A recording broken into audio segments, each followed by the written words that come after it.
Right now we have with us Representative Mike Pence, a Republican who's been leading the push to get this drilling going and now. But Congressman, your party's not in the majority, and it doesn't look like it's happening.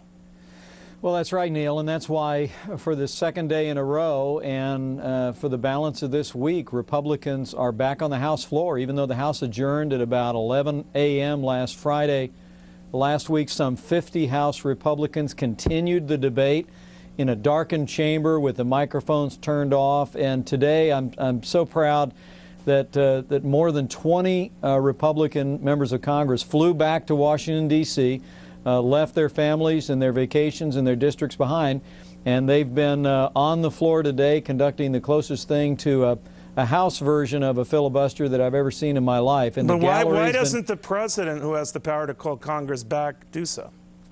Well, I urged him to do that last week, along with Jeb Hensarling from Texas. We encouraged the president to use his Article 2 power to call the Congress back into session. He hasn't. Why not? Well, he hasn't yet, and I understand that the last time that happened was 1948, whereas in the 8 years I've been in Congress, Neil, in the last 8 years, Congress has called emergency sessions on 2 different occasions.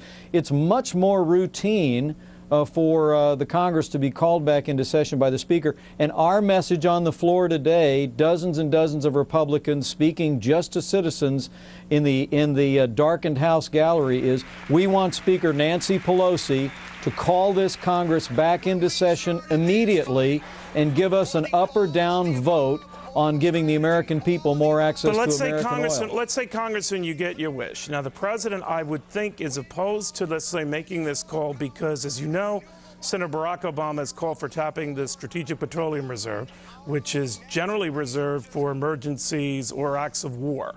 So if he were to call Congress back in session, he would essentially be acquiescing to what Senator Obama has said is a real crisis, right? So he's kind of in a sticky wicket here, right? Well, I don't know if it's a sticky wicket. I don't know whether Senator Obama identifying that we have a new energy crisis makes it so. It's just a reality. People in Indiana, people all over America are hurting, Neil.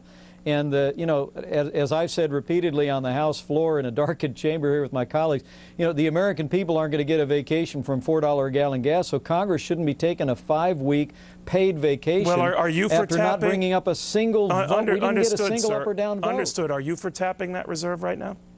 Well, look, the strategic reserve is for our strategic purposes. We have vast reserves off the continental shelf in the Gulf of Mexico and in Alaska. And I think if you brought this Congress back, I really believe for the first time ever, Neil, there's a bipartisan majority in Congress that would vote for a comprehensive energy bill that allowed more drilling. We'll do conservation. We'll do additional sources of energy, wind and solar.